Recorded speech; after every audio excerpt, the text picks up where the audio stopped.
And I've never seen anything that was more powerful. I've never seen a more powerful tool as a doctor for actually treating the underlying root cause of an illness in my patients. And I'm reversing diseases that are still thought to be completely irreversible, but I'm seeing it every single day in my patients.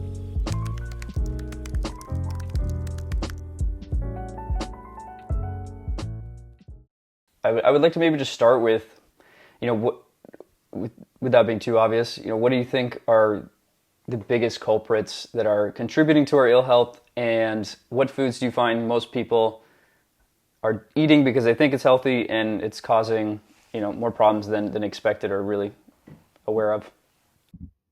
Yeah, so I think the large burden of harm that is being caused right now is environmental. I don't think we have a genetic issue, and our genetics hasn't really changed as a population in thousands and thousands of years, if not longer. And so this massive uptick in chronic disease is really unaccounted for outside of environment. So something we're being exposed to. So this could be environmental toxins, could be pesticides, glyphosates, could be all sorts of different things, but it could also very well be what we're eating every single day. And we've massively changed and overhauled our diet as a species over the past 40, 50 years. In fact, the last 100 years, we had the big induction of processed foods and refined and ultra processed foods, sugars, seed oils, which don't exist in nature. These are completely manufactured and man-made. Since the 1970s, we have patented over 1 million different novel chemicals that have never existed in nature that we know of. And these are largely in the food, beauty, and cleaning industries. And so these are things that we're constantly being exposed to, and we have no idea what they do long term because they didn't exist before the 1970s. Some didn't exist 10 years ago. So these are major culprits. I think a big part of this are the things that we're eating, though. We're biological creatures, we're animals, and all animals have a biologically appropriate and specific diet. And when they go outside of that, they can get very, very sick, metabolically sick, and they can get what's called human diseases, which we call chronic diseases, or getting older, like diabetes, heart disease, cancer, autoimmunity, arthritis, osteoporosis, these sorts of things, which don't happen typically to animals in the wild. We know in animal husbandry, there are different diseases like big head, big tongue, limp neck, crazy cow syndrome. These are all diseases that afflict cows and livestock, but people have figured out that it actually comes from them eating the wrong plants. They only eat plants, but they have to eat specific plants because plants have extremely robust chemical defenses because they can't run away or fight back like an animal can. So they have to be toxic, basically. And so these animals start eating these toxic plants because they run out of food, like in a pasture, and they get very, very sick. Because animals are worth money, there's a product at the end of the line. They are more healthy. They are more valuable, healthy.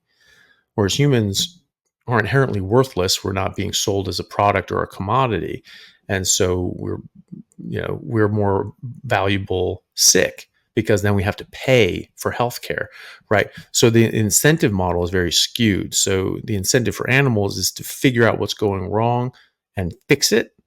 And the incentive model for humans is to treat the symptoms and allow people to live with the disease. But this was leaked out from a Goldman Sachs meeting, which said they asked the question: is curing someone of a disease a good, viable business model, right? So if you cure someone of a disease, they pay for the treatment and that's it. Whereas if you just treat the symptoms and you never cure the underlying root condition, you've got a customer for life. This is like this sort of flippant remark, but it's sort of becoming more and more true, which is a patient cured is a customer lost. And unfortunately, that's how some of these companies think. So I think the most important thing is to get rid of things that just didn't exist in nature. Nature had enough things that will just kill you, right? There's nearly 400,000 plants in the world. Most of them will kill you if you eat them. But if you get lost in the woods and you run out of food, you can't just eat any random plant. Most of them will make you sick or kill you, right? So there's plenty of highly toxic things in nature, but at the very least, don't eat things that don't exist in nature. These are completely man-made because we don't know what they do. Our bodies haven't come across these things. Trans fats, we know that they caused heart disease, and this is why they became banned and illegal in many countries, because there's just this rampant uptick in cardiovascular disease, and because our bodies didn't know what to do with these trans fats. They didn't exist anywhere in nature. Body didn't know what the hell to do with them, so they started getting deposited in our arteries and things like that. When you cook with seed oils, up to 30% can actually change over into trans fats just by cooking these things for prolonged times. And people, these things cost money. So I've been seeing these things on like YouTube or wherever, where they take the old cruddy grilled seed oil container and like filter it and process it. It comes out, it's all golden liquid. It's like, oh, look, it's all fresh and clean again. It's like, sweet Jesus, that's not the problem.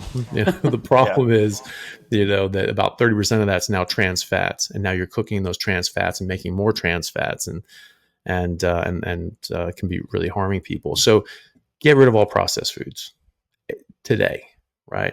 Carbohydrates are a big problem too, in general, because they take you out of your primary metabolic state. They can directly cause harm.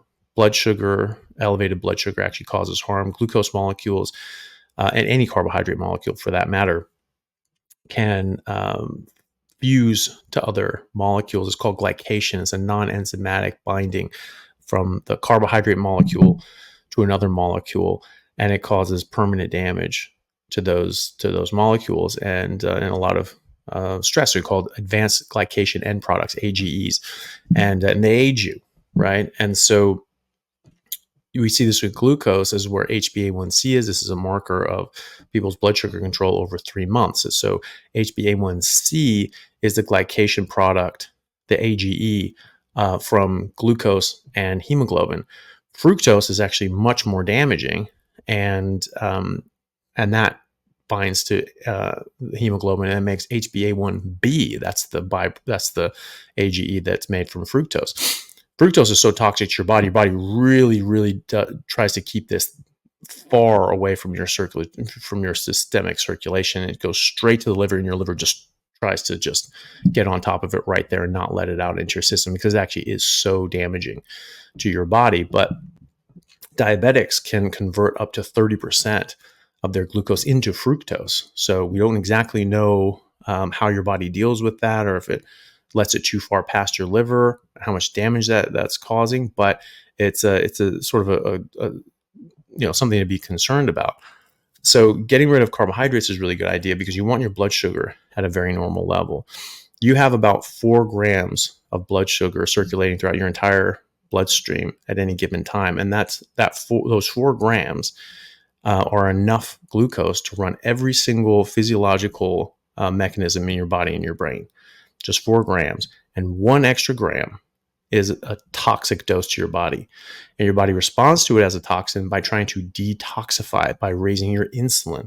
And people say, well, your carbohydrates go up, then your insulin goes up, and that drives energy into cells. Well, that's true to an extent, but that's really only normal at normal physiological levels. When you start elevating your blood sugar, that causes damage, and then you elevate your glucose or your insulin correspondingly to get your blood sugar down, and now you're causing problems, because it's so important for your body to keep your blood sugar down that it's actually willing to raise insulin, which is an extremely important hormone. If the only thing it did was drive energy into cells, that would be one thing, but it doesn't. It affects over 100 different mechanisms in your body, and that are very, very important. A lot of different hormones. It blocks autophagy. It blocks the production of estrogen in women, blocks the production of testosterone in men. It raises blood pressure by growing the muscular layer in the arteries. It can cause erectile dysfunction. It causes prostate enlargement. It causes PCOS, polycystic ovarian syndrome, in women. It can block growth hormone levels or the action of growth hormone in both men and women, and lower those effects, which cause you to age prematurely. Insulin resistance of the brain is now being called type 3 diabetes, like all these different sorts of things. But it's so important for your body to keep your blood sugar down below 4 grams. And we're loading in 200, 300, 400 grams of carbohydrates a day, and 5 grams is a toxic dose to your body. Your body's scrambling to try to keep this level down. And so, just that elevated blood sugar, eventually your body cashes out and it just can't keep up with this anymore. And all of a sudden you have 5 grams, 5.5 grams, 6 grams if you're really truly decompensated diabetic. Those 1 to 2 extra grams of blood sugar over time is what kills diabetics. It's nothing else. It's purely the carbohydrates. Those carbohydrates fusing to all these different molecules in your body and permanently damaging them causes all the subsequent problems of diabetes, such as your toes rotting off, needing a foot amputation, then a leg amputation, then your kidneys start to fail. The leading cause of kidney failure is diabetes. Then you go on dialysis and you need a transplant. You get atherosclerosis, you get heart disease, you get diabetic retinopathy, you go blind. Like I said, you get Alzheimer's, you get PCOS, you get hormonal derangement. It blocks autophagy, which cleans up old precancerous cells and cancerous cells and cleans out the mitochondria and the organelles within the cell so that they're newer, fresher, and healthier. This blocks all of that, right? It damages all of that. And so it's so important for your body to keep your blood sugar down, because you'll basically die if you don't eventually, that it raises insulin, which has 100 plus mechanisms of action. So, keeping your blood sugar at a normal level and keeping your insulin at a correspondingly normal level is really important. It makes a huge difference to your body and your health. And this is something that has been shown again and again and again. The ketogenic diet, meaning that you cut out the carbs and your insulin is nice and low, is the most robustly studied diet in the history of humanity. There are no other diets that have ever been studied with this amount of rigor. In fact, no other studies have really been studied in a rigorous manner with large-scale randomized controlled trials with specific medical endpoints in humans. Like, it just really hasn't been done to this scale. There are thousands of randomized controlled trials like that in humans on a ketogenic diet, and many more in animals. So this is an extremely beneficial way of eating. It's an extremely beneficial metabolism to be in. It's something that we've been studying for decades. We've been using ketogenic diets for well over 100 years. We're using the ketogenic diet was the only treatment, medical intervention that could help diabetes since the 1700s. So it was the only treatment. It was the only thing that would keep people alive with type 1 or type 2 diabetes. All throughout the started in the 1700s, late 1700s, and all throughout the 1800s and early 1900s. In 1921, we discovered insulin, and that took over as just, okay, well, this is an insulin problem. We'll just give them all insulin. Well, that's not really the right way to go, as we've seen subsequently, that too much insulin can actually kill you and cause very serious problems. So, but a ketogenic diet, we know, had a 140-year track record of keeping diabetics alive and reversing diabetes in many cases and keeping them healthy. It was used originally for kids with epilepsy. We've been fasting since 500 BC for documented medical interventions with fasting since 500 BC. Probably earlier than that, but we have documentation going back to 500 BC.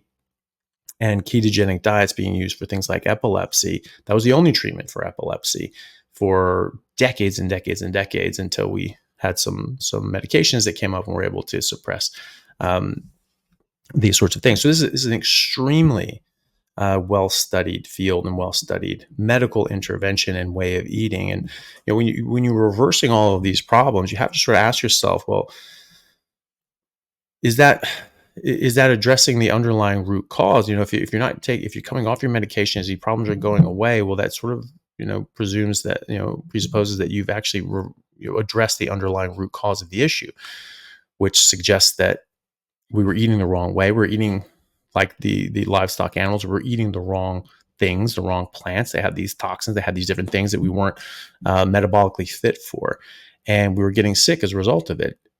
Dogs and cats get diabetes too. So can cows. All animals can get diabetes if they're being fed the wrong diet. There's signs at parks that say don't feed the ducks bread because it gives them what? Diabetes. They get all these sort of complications of carbohydrate toxicity, which we would call diabetes or fatty liver disease or intramuscular fat called myosteatosis, or you might call marbling on your steak. These are all intentional outcomes that we inflict on animals to make them taste better. But we're causing disease in them, and we're getting the exact same diseases in humans. And we're going, I have no idea what's causing that. We see, intramuscular fat in humans, and like, yeah, we have no idea. How do you get it in cows? Oh, you just give them a bunch of grains and carbs, feed them a bunch of Skittles. They feed cows Skittles to get their marbling up, right? And that up. It's, oh, no, but they're fat free. So they don't cause obesity in humans, only in cows, probably not, and then, fatty liver disease, right? We're saying, oh, we have no idea. Alcohol, sure. But then non-alcoholic fatty liver disease, oh, you just have no idea. Okay, well, what's foie gras? It's French for fatty liver. And that's pate that's from ducks and geese that have been force-fed grains in order to cause fatty liver. And so we've been doing this for hundreds of years, probably longer, in the animals that we eat. And yet we're confused as to what might be causing it in humans. Well, we just have no idea. Well, what do you have for breakfast? A bunch of grains. Okay. And what did you feed the duck? Bunch of grains. So you think there might be a connection? No, of course not.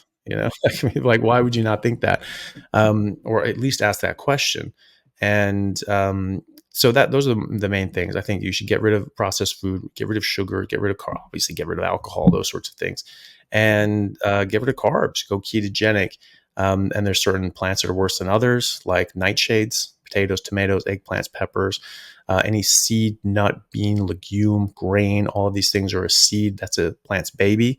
And everything protects its babies more than anything. So you typically find a higher concentration of toxins in the seeds, which is why you find cyanides, a legitimate dose of cyanide in almonds and macadamia nuts and other seeds, such as apple seeds. And so if you're juicing, and you put in a whole apple and you don't core it and take out the seeds, you can actually have a significant amount of cyanide in there and not know it. Flaxseed has a ton of cyanide and estrogen, by the way. Flaxseed has more estrogen in 3 ounces than a fertile woman would make in a day. Depends on the crop, but it has a ton of estrogen anyway. 3 ounces of soy can have half as much estrogen as a woman makes in a day, and 7 or 8 times as much estrogen is in the birth control pill. Whereas even hormone dosed cows will only have a small fraction, 1/10,000th the amount of estrogen as the birth control pill. Actually, less than like 1/15,000th of the birth control pill, and 1/250,000th of the estrogen that a fertile woman would make in a day. So it's completely insignificant. However, soy is not insignificant. Half as much, just 3 ounces will have half as much estrogen as a fertile woman makes in a day, and flaxseed more than that. So getting rid of these sorts of things, I think, is a good idea. And maybe just giving it a try, just trying 30 days, cutting all these things out, eating a lot of fatty meat. High fat's really important. Fat's not bad for you. That's been falsely vilified to protect sugar in the processed food industry. And I have videos on that. And it's so it's very important to get enough of that. Specifically with fat, so I did and have been on a carnivore diet for about 3 months. I've been experimenting with some rice lately, but very strict for 3 months, nothing but meat. And for about a month, I just wasn't I've been dealing with some autoimmune issues, and through whether through a parasite in the past that I did have a couple years ago, and the antibiotics that I ended up taking. But all that to say that I was experiencing a lot of the symptoms that I still had with headaches and nausea and fatigue. And ultimately, it turns out, at least what I deduced, was that my fat intake was too low. And I was eating, 80-20 ground beef and things like that, and ribeyes. But even for me, I'm a much thinner person just naturally. to the point where, eating sticks of butter and going and buying beef fat trimmings. And that was really the only way that I was able to find myself to getting, and I think ultimately it was a lack of a ketogenic state. Mm. I was probably staying, out for my body doesn't have any fat to burn when I'm not eating. So I don't know if that's something you see with people that are maybe on the thinner side attempting a carnivore diet.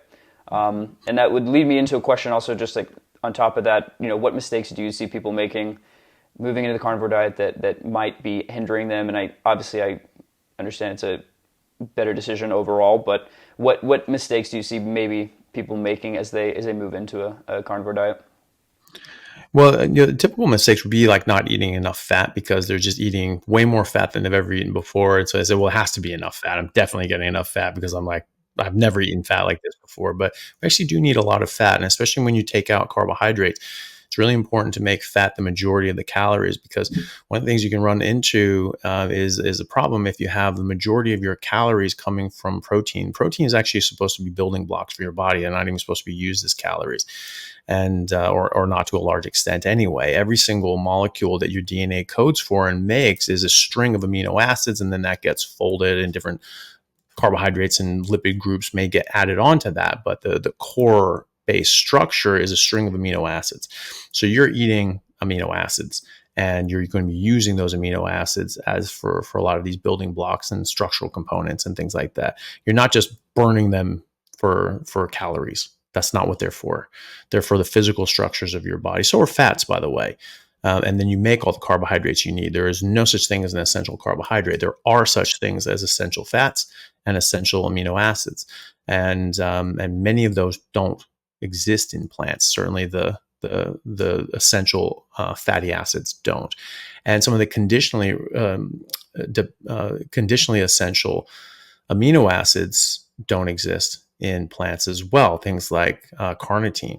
There's no carnitine in plants, and say, oh well, we make carnitine.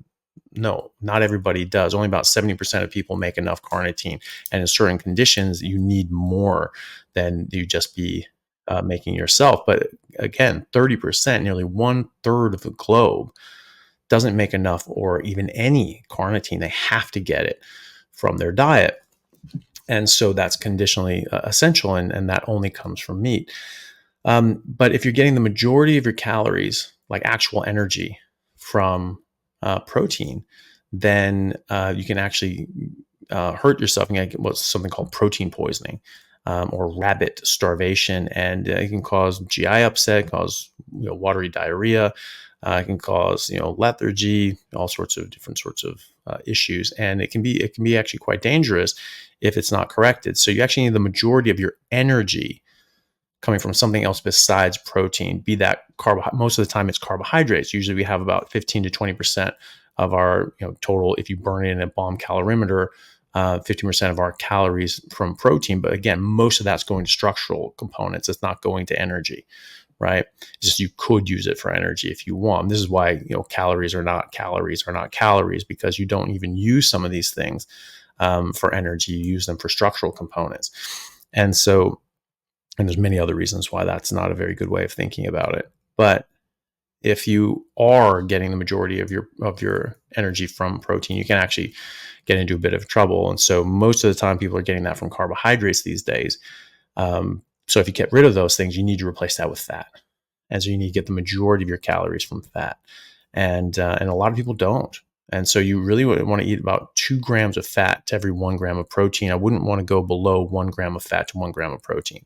So that'd be like, 70-30 ground beef at like a minimum, right? Even getting higher than that, like 65-35 is actually 2 grams of fat to 1 gram of protein. That's what that looks like. 65% is lean, 35% is fat on the plate. It may be that if you're very lean and your body has had a paucity of fatty acids that are essential to the body and the brain for so long that it just really, really gobbles those things up, and actually using those as structural components and rebuilding your nervous system and your brain. And it just needs more than that. So it's very common that people don't eat enough fat, or they just don't eat enough overall because they just feel very satiated. They don't feel that they're hungry in the same way because your hunger signals change dramatically depending on what you eat. If you're eating carbohydrates and sugar, these derange your insulin, which blocks leptin, and sugar will block leptin as well, which is your satiety hormone. And if you're blocking that, then your body doesn't know when to call it quits. It also drives energy into cells, and so your blood sugar can actually go too low. It's called reactive hypoglycemia. So you get your blood sugars low, you feel tired and lethargic, your brain's not working well, your leptin's not visible, so your body thinks you're starving, and so it says you have to eat, you have to eat, you have to eat. And so you do. And just listening to your own natural body signals will get you into trouble. You'll if you're not exercising heavily, like you're going to overeat and you're going to put on fat, especially when you have high insulin, because insulin is the fat storage hormone. You cannot store fat without insulin. This is why type 1 diabetics, when they don't make insulin, they cannot put on fat. It doesn't matter how much they eat. They could eat 50,000 calories a day. They can't put on any fat. They'll just waste away until they die, unless they get insulin or go on a ketogenic diet. And after that, like if you have a insulinoma, which is an insulin secreting tumor, you get extremely high insulin levels and you get enormously obese. It doesn't matter what you eat because everything that comes in your body is immediately getting turned into fat, and you just have no energy and you just feel miserable all the time because your blood sugar is always in the tank and you can't mobilize your fat stores. If your insulin is up, you cannot access your fat stores. You cannot burn your fat stores. And so it's really important to have normal insulin levels. And so when you do have normal insulin levels and you don't block your leptin and you don't get reactive hypoglycemia and all these downstream effects from that, you all of a sudden don't feel hungry anymore. And so you don't eat enough.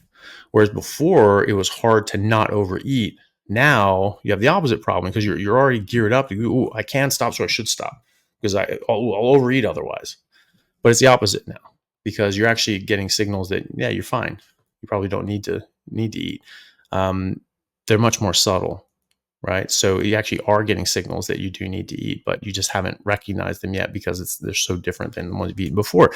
So it's really important to eat enough, and you eat fatty meat until it stops tasting good. And it goes by taste. If you're hungry, meat will taste good, but every bite that you take tastes slightly less good because your brain is actually tracking through sensors in your stomach how much macro and micronutrients are coming down the pipeline, and so it will reduce the pleasure sensation from eating as you go, and so each bite tastes slightly less good until finally it doesn't taste good at all, and you just go, I'm not really interested in continuing to eat. So your body's perfectly regulating what comes in, and that's how it's supposed to be. Nature is natural. It just happens on its own. And so if you have to calculate it, if you have to figure it out with macros and a calculator and all that sort of stuff, you're eating the wrong thing. Like if you need a calculator to figure out what to eat, you're eating the wrong thing.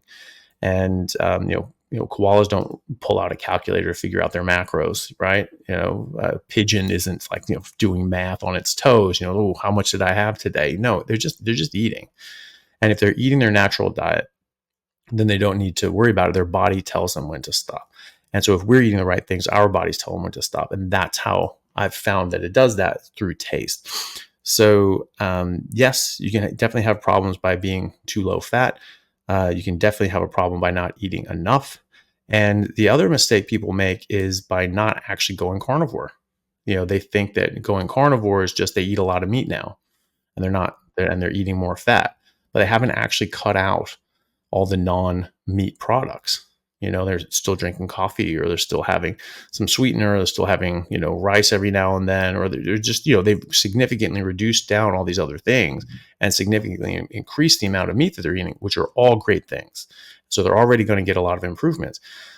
But then people say, hey, I'm not losing weight as fast. I'm not having these benefits. All these other people are saying they're getting all these benefits, or maybe with autoimmunity, and, well, what's going on? And I've sort of learned that you have to ask, okay, what exactly are you eating? Because more often than not, they're eating other things besides meat. It's, I'm eating a whole bunch of meat and all this sort of stuff. Okay, what else are you eating? Any artificial sweeteners, any sugars, any coffee or tea? Well, yeah, I do still have coffee, and yeah, I do put stevia in it, and yeah, sometimes I'll have an oat milk creamer, and now it's just like, okay, well, so we have to start there, cut all that crap out. and just get down to just pure fatty meat and water. Do that for a couple weeks. Do that for 30 days, ideally, and see how you go. I hate to make you just to answer this, but do you find the lesser of two evils if somebody is just adamant on being, I don't want to be full carnivore, but maybe they have the option of including a small amount of veggies or a little bit of fruit? You know, obviously when you're losing the ketogenic benefits, or do you think, you know, the harmful effects of fructose and glycation from that is overall a worse decision, especially if somebody's struggling from autoimmune or something like that? It depends on the vegetable and it depends on the fruit. So, you know, most fruit will still kill you too. Like if you go out on a hike and you see berries on a bush and you don't recognize them, it's a good idea to not eat them, because most of the time they'll kill you or make you very sick. Fruit, people say, well, the plant wants you to eat it. No, the plant wants something to eat it, but not necessarily you. Typically, it's birds, and they've often co-evolved with birds and other animals to eat the fruit and pass the seed along somewhere distant. Cassowary birds in Australia and other parts of the tropics, they're frugivores. They only eat fruit. There's about 150 different fruits and berries that they eat, and every single one will kill you.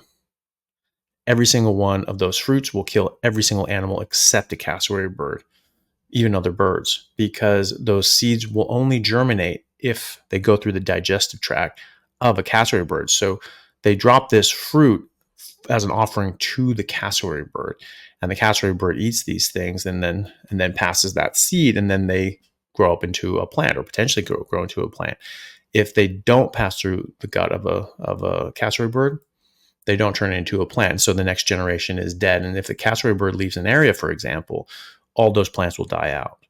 So it's actually really important for those fruits to be extremely beneficial and enticing to a cassowary bird and extremely detrimental to everything else, right? So it does depend on the fruit. It's sort of a catch-22, because the fruits that have some sugar in it, like fructose, right? Those tend to have lower toxic loads, but not no toxic loads, right? Because there's still phenocoumarins in all citrus, for example. They're light sensitive. So if you eat these things, you can actually get photosensitive. You'll burn more easily. If you're squeezing limes in the sun, people have actually gotten second-degree burns down their hands and arms by squeezing limes. And you can't take certain medications with certain citrus, such as grapefruit, because those phenocoumarins, those toxins, are detoxified by the liver, and the same enzymes that detoxify the phenocoumarins can also metabolize various medications, such as cardiac drugs. And so, you know, sometimes there's a warning like, this cannot be taken with grapefruit. You can't eat grapefruit with this medication. And that's why, because they have toxins. Also, a lot of the sweet fruits are specially bred and designed to have way more sugar than they ever would have in the wild. And so that's a concern as well. You know, we think, well, avocados, you know, they're not sweet. Typically people like them. They have good fats. Well, you know, good fats are the animal fats. You know, there are some healthy fats in an avocado, just like there's different nutrients in other sorts of plants, because they're living organisms and they have things that are good for living organisms. That's why living things eat other living things, right? But you get the bad with the good. You know, they protect those nutrients with toxins, right? And so, and also, you know, you get some things that you don't want, like plant sterols, the plant fats you really don't really want. But there are toxins in avocado or grapes. I mean, grapes are sweet, right? And avocados are avocados, and everyone, you know, likes smashed avocado toast or whatever garbage they're into now. But both grapes and avocados will kill cats and dogs if they eat them. Okay, why is that? Because there are toxins in them, and cats and dogs are much more sensitive to those toxins. We have more of an ability to break down and detoxify those toxins, but they still exist, and they will hit you to a certain extent. The other thing to remember about fruit is that they are far more toxic and have a far higher toxic load when they're green, when they're unripe, because the seed isn't ready when it's not ripe. And so the whole point of that fruit is the seed. And so it may want something to eat that fruit, but not until the seed is ready, because otherwise it's just it's a dead baby. It's not going to turn into a tree or a bush, right? So it has to ripen first. And that's why these things are generally rock hard. They stay on the tree. They don't fall down the ground where the cassowary birds are walking around. And they have far higher toxins. So avocados they have a bunch of oxalates in there, which can cause kidney damage, kidney stones, other sorts of systemic issues. They actually be fatal at certain doses. There have been people that have died eating too much oxalates. And so, even there's a famous actor named Liam Hemsworth. So Chris Hemsworth's brother, Liam, actually was put into the hospital with acute oxalate poisoning by drinking spinach smoothies, green smoothies every morning for 3 weeks. And there's about 660 milligrams of oxalates in 100 grams of spinach, which is about half a cup cooked, right? So it's not that much. And as little as 3.5 to 4 grams, so 3,500 to 4,000 milligrams in one dose in people that have been eating a lot of this stuff before, have been known to kill people. So this guy was, having 1,000 or a couple thousand milligrams of oxalates a day for weeks, and then was in the hospital with acute oxalate poisoning and massive kidney stones they had to get surgery to remove, right? And then he stopped being vegan after that, which is, I think, was probably a very good idea. But avocados have oxalates, and when they're unripe, they have 4 times the amount of oxalates that they do when they're ripe. And the real trick here is that you have to let them ripen on the plant itself, because if you pick them while they're green, they ripen in the box. There's nowhere for those toxins to go. They're in that fruit. It's a closed system now. You pick those things green, all those toxins are in there. You let it ripen in a box, they're still in there. They didn't just go away, right? So studies have been shown in with tomatoes anyway, that if you pick them green, they don't actually detoxify if you ripen them in a box, right? And so you have to let it ripen on the tree. So I would probably pick some of those non-sweet fruits like an avocado or something like that, cucumber, some nonsense that you grew yourself, seasonal, local, picked ripe, right? Probably peel the skin off. Skin has a lot of barrier protection. Obviously, don't touch the seeds. And what does that do? That keeps it a bit more honest, because you're just having these things when they're ripe. So there's a lower toxic load. It's seasonal. It's just there for you, and you'll run out eventually. Even if you have a whole avocado tree, they're not going to last all year. So you just have them while they're available, and then you have the rest of the year to sort of recover.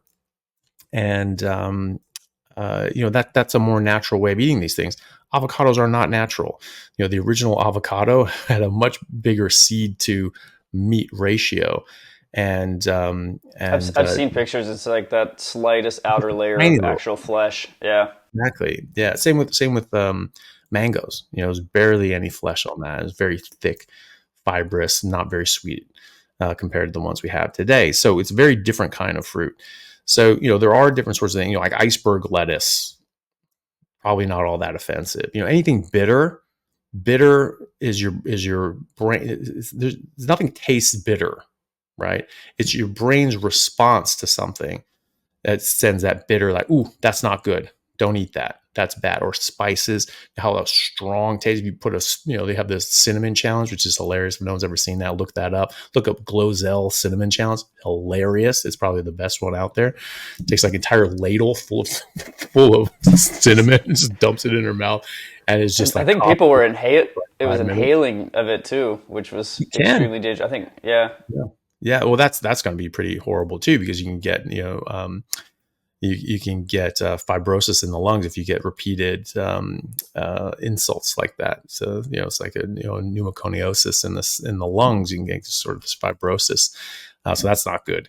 But either way, you just a spoonful of cinnamon, like it's dry, it's hard to sort of get that down, but like your body's just rebelling. There's just such strong flavors. Your body's just like, absolutely not. You are not swallowing this. This is poison. Spit this shit out. right? And that happens with a lot of things. Like if you had a whole mouthful, if you try to chew a whole mouthful of pepper, it's not a chance. Like, I mean, it's just going to taste horrible, and your brain and body is going to rebel. It's not going to let you eat that because there's toxins in there. There's a book from a professor of biology, he's an evolutionary biologist at Berkeley, named, the book is named Most Delicious Poisons. And it says from spices to vices, all the different plant toxins that we use recreationally and otherwise. That's basically an American cookbook is is the title of But that. Yeah. yeah, so it's just all the different things that we use readily, and that those are basically just all really, really toxic. That those spices that we're tasting, those big, strong, explosive flavors, that's not how that plant tastes. That's how your brain is reacting to it, because you put that on your tongue and sends the signal to your brain. These chemicals are coming in and it's saying, oh, those are good, or oh my God, no, that's bad, spit it out. Right. So that's what our taste is. It's one of our five core senses, and it's really important. And we shouldn't just ignore that. So if you have something that's like really bitter and you're just like, ugh, that's really not good, that means there are things in there that your brain is saying, do not eat this. This is really bad. Now we cook them and we denature them. We do all these other sorts of things. So our brains can't really tell what's going on. And we cover them in butter and sauces and, typically with seed oil, sort of ranches and things like that, or salad dressings. And that covers up a lot of these bitter flavors, so our body doesn't know what the hell is going on. So you can pull in more harmful toxins than you would normally if you were just eating those leaves dry. But sort of a long roundabout answer. But the short of it is, it depends on the fruit. It depends on the vegetables. I would definitely still try to be ketogenic, and if you're going to have fruit, try to make sure that they're picked ripe, which is very difficult to do, because, I mean, why are we telling people that we have to have 5 pieces of fruit a day? Another thing is like 7 or 9 pieces of fruit. When the hell was anybody in northern Norway getting 9 pieces of fruit a day? Even in the summer, like it just wasn't going to happen, and let alone in the winter. It's very, very, very recent that we've been able to actually grow massive amounts of fruit in some tropical country and then ship them all the way across the world, so that people could have their 5 pieces of fruit a day. It's just not anything we would have come across in nature. And saying that, well, this is what we need, this is what we're evolved for, is ludicrous. We know that people were alive and thriving in the Arctic Circle during the ice ages. On bananas and avocados. Yeah, exactly. Like, where's their 5 pieces of fruit a day then? It's just not going to happen. So it's important to sort of remember that. But if you like that and you enjoy that, I mean, my whole mission with this is just to get the very, very clear evidence out that meat is not harmful. It does not cause cancer. It does not cause diabetes. It does not cause heart disease. It does not cause anything else at all. And that has been shown again and again and again in high-level studies at the most reputable institutions, published in the most reputable journals in the world for decades. And cholesterol does not cause heart disease. Saturated fat does not cause heart disease. The Journal of the American College of Cardiology published a massive umbrella review, which is a meta-analysis of meta-analyses of randomized controlled trials and other high level studies that found absolutely no connection whatsoever, and no association even, between increased saturated fat intake and cardiovascular disease. And in fact, they found an inverse relationship between saturated fat consumption and stroke rate. So the more saturated fat people eat, the less strokes they have, and the less saturated fat people were eating, the more strokes they had. And these are in randomized controlled trials and meta-analyses, and then an umbrella review, which is just the tip of the pyramid of the evidence hierarchy. And so this is really just, not really an argument anymore.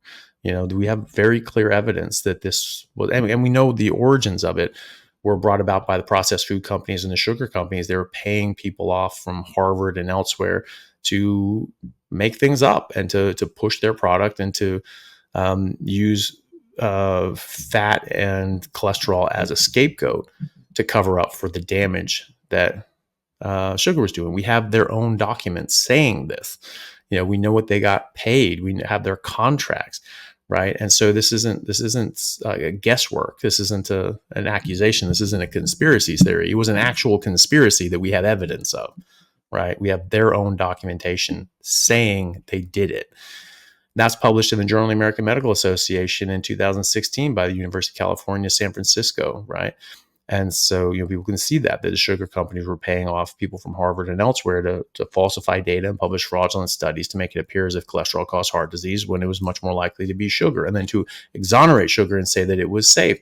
And one of those professors was named head of the USDA, and he was the one who authored and published the USDA declarations declaring that cholesterol causes heart disease. End of discussion. Even though there was no evidence to support that decision. There's no evidence to support a cause and effect declaration about cholesterol and heart disease. And in fact, there were several large-scale randomized controlled trials available at that time that showed the opposite, that showed that reducing saturated fat and reducing cholesterol actually killed more people of heart attacks and strokes, not the opposite. And there's other ones that got buried. The Minnesota coronary experiment had 9,500 participants who were institutionalized. So they actually controlled every single meal that came into them. So it wasn't just going off their word like some epidemiology. Now, things like the nurses study where they give you a survey at the end of the year and say, hey, write down every meal you had last year. Like, what? You're following these people for years. Why don't you ask them to record all the meals that they have next year? Well, because they're not trying to have accurate data and information. They're trying to have inaccurate data that, we corrected for that. Okay, what the hell does that mean? That means you changed the data because it was bad. It was poor data. And so you fudged the numbers to fit your own narrative. And that's what they do, But if you had it prospective and you just said, hey, keep track of all your meals, that actually might be something useful if you can trust them. But the Minnesota coronary experiment that was being done by Ansel Keys, who's known to be on the payroll for the sugar companies to push this agenda that cholesterol caused heart disease and not sugar. He was one of the lead researchers on the Minnesota coronary experiment. Minnesota coronary experiment. He was from Minnesota, and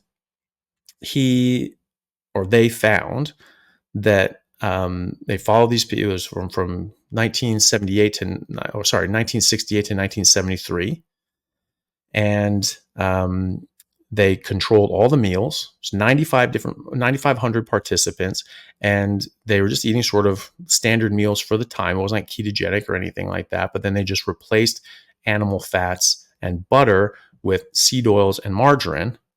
And what did they find? They found that in the intervention group where they reduced saturated fat and replaced it with polyunsaturated, heart healthy, supposedly plant fats, unsaturated fats, and margarine, that they did indeed lower cholesterol and LDL cholesterol, and more people died of heart attacks and strokes as a result. And so instead of being honest about this and saying, hey, this really upends this theory of cholesterol causing heart disease, maybe we should think about this and take a step back, they buried it, because at least Ansel Keys was known to be on the payroll of the sugar companies. And so it was like, no, can't publish that. The abstract was published in 1997, and they conveniently took Ansel Keys off of that. He's like, I can't be associated with that. And so thankfully they did that, because then in 2013 or so, a researcher from the NIH, the National Institutes of Health, actually found that abstract and went, that's kind of interesting. It was a very short little paragraph about what they did, but nothing else was published. And so we got in touch with one of the other lead researchers' children, who are now adult doctors, and said, hey, do you happen to have your dad's old stuff? Do you have any of his old research? And they found it. It was all on punch cards back from the 60s and 70s. They were able to translate it off the punch cards, and they found this amazing study that was done. And I believe it was Gary Taubes, who's a science writer, science journalist, asked one of the researchers who was still alive, he was very elderly at the time, I think he's since passed away, said, so what happened with this? Was there something wrong with the study? Was it flawed? Was there an issue why you guys didn't publish this? And it was just this moment of honesty. He just said, no, there's nothing wrong with the study. It was a really good study. It's just, we were just really disappointed with the results, so we didn't publish it, which is wild because that completely changed the recommendations and teachings and thought process for the next 50 years. And we're still seeing the ramifications of that right now. And so, that's a big deal to me. I mean, I personally think that that's been responsible for quite a lot of suffering and premature death, because you're getting people that are going down the completely wrong pathway, because that completely vilified meat. Said, fat's bad, cholesterol is bad, therefore meat's bad because it has a lot of fat and cholesterol in it. So, you have to stop eating that. Now, what do you replace it with? Carbohydrates and sugar. And now we're eating a lot more carbohydrates and sugar, tripled the amount of high fructose corn syrup, for example, after the 1980s or after the 1970s, and over tripled the amount of unsaturated seed oils that we're eating, which did not exist in nature ever, and still don't, and is a highly intense industrial process with a lot of horrific chemicals and hexanes and things like that, which are known carcinogens, bleaches and things like that. And so, we're massively increasing the amounts of seed oils and sugars and vegetables and fruits and grains and all these other sorts of things. And we, significantly reduced the amount of red meat, by over 33%, reduced saturated fat and animal fats and cholesterol by about the same. And since then we've become the fattest and sickest we've ever been in human history. I don't think that's a coincidence, especially when I see my patients, when I put them back on a pre-agricultural diet, something that we would have been eating as we were evolving, and even after we became Homo sapiens. What we were eating during the ice ages were the only thing we were able to eat in the Arctic circles during the ice ages, which is just fatty meat. These diseases go away. All these diseases that have become extremely prevalent in the last 40 years, they just go away. And just like they go away in zoo animals, this is why I have signs of the zoo say, don't feed the animal. Just like the ducks, they get sick if you feed them bread. Well, all animals get sick if you feed them what they don't eat. That's why I have signs at the zoo that say, don't feed the animals. They get very sick if they don't eat what their natural diet. And people forget that we're animals too, and that we have the same biological laws that apply to us. And so going back to eating what is our biologically appropriate diet, what we were eating during the ice ages in the Arctic Circle, where we were thriving and becoming the most dominant species in on the history of the planet, these diseases go away. And I've never seen anything that was more powerful. I've never seen a more powerful tool as a doctor for actually treating the underlying root cause of an illness in my patients. And I'm reversing diseases that are still thought to be completely irreversible, but I'm seeing it every single day in my patients. And I'm actually going to start publishing case series of interesting and remarkable reversals and disease reversals, like multiple sclerosis. This doesn't reverse. You see it on MRI that their lesions just get worse and worse. Maybe you slow down progression. You have these different interventions, and the endpoint is, well, how many new lesions do they get in an 18-month period, or is it less or more than placebo or this other treatment? And it's typically, a good intervention if you get less new lesions in that time, but there's never like, oh, this actually reversed it. That doesn't happen.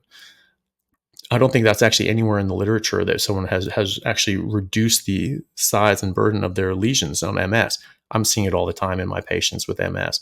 They're just changing their diet and just eating ruminant meat and water, very high fat, 2 grams of fat to 1 gram of protein, making sure they're getting enough B12, adding in a bit of liver, these sorts of things, because that's B12 is vital for growing the myelination on the axons, which is MS. MS is a demyelinating disease. That's what those lesions are. It's damage to the myelination. I'm seeing them improve. So I have a number of patients that I'm getting ready to put together for publication that have actually reduced their lesions by 50% or more. So that has not happened, and I'm seeing it all the time. And their symptoms are completely gone. And one of these women was in a wheelchair and she was rapidly declining, and now she's doing ballet, and her lesions have reduced by over 50%. Right. And that's before I told her to make sure her B12 was up. Right. So it's dramatic what's happening. And you have the theory, and the theory is only as good as what it's able to predict. But when I see patients with diabetes or autoimmune issues or even congestive heart failure, I've been seeing patients with heart failure actually reverse that. They're on all these medications and they're circling the drain in their cardiac output and ejection fraction, and circling the drain towards a heart transplant.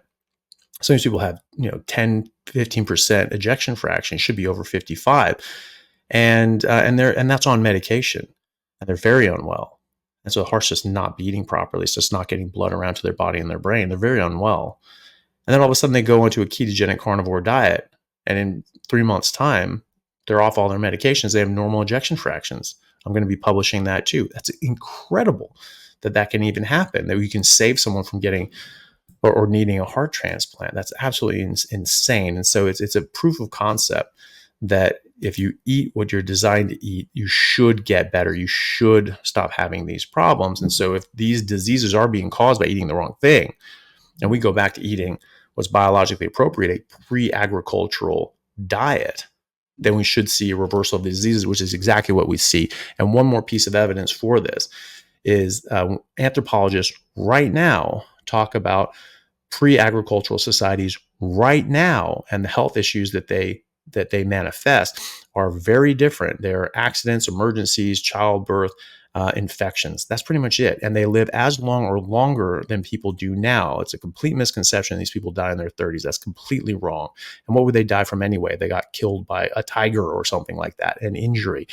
They don't die in their 30s of old age. If they're dying of old age, they die as late or later than we would. The Maasai are known to live well over 90 or even over 100 very commonly.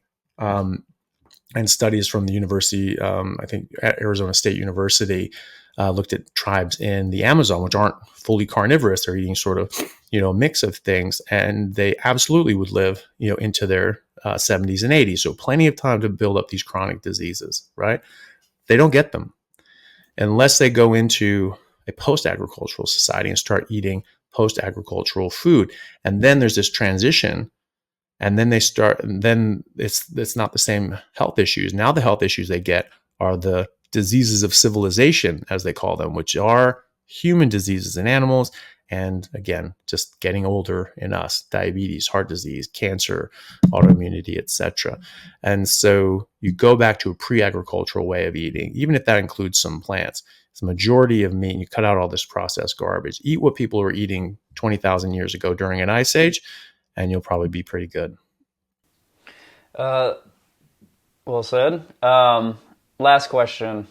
Besides diet, what for you and maybe for your patients is most important to reduce cortisol, reduce stress, and to, essentially increase your longevity? Yeah, I mean, I think this is all part of a holistic package where you're reducing stress, you're trying to make, actively working on your social connections with your family and your friends, and your loved ones. It's very important. We're social creatures, and that those social connections are very, very important to us and our longevity. A lot of these places that live longer and longer, have a lot of people over 100. They're very heavily involved with the younger generations of their family. They're not just sitting in a nursing home turning to dust, depressed and miserable. They're living in the same house with their great grandkids, and they're helping raise those great grandkids. And that's very fulfilling for them, as you have a purpose in life. You're not just sitting there just playing bingo and hating yourself. You have a purpose. So have a purpose, and one of the major purposes is family. And that's literally the meaning of life, is having a family. And so, focus on that. It's actually very important for us.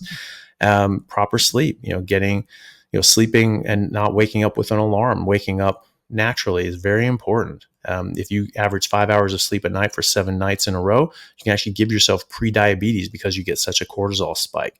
But 7 nights in a row of 7 to 8 hours of sleep reverses that. So it's very, very important getting enough sleep. You have to prioritize sleep. Get out in the sun. Their circadian rhythm is really important. Sitting in this room with, after the sun has gone down is actually really bad for you. I shouldn't be doing this. I should have like those blue blocking glasses or something. The sun's just coming up here, so I need to get outside. But yeah. Yeah, exactly. So Circadian rhythm is very important. It's very important for hormonal health and for proper sleep and recovery and things like that. And just overall well-being and exercise. So if you're going on just chronic jogs or doing marathons, things like that, it's good for a lot of things, but it actually really jacks up your cortisol and can cause a lot of issues because of that, even if you're otherwise healthy.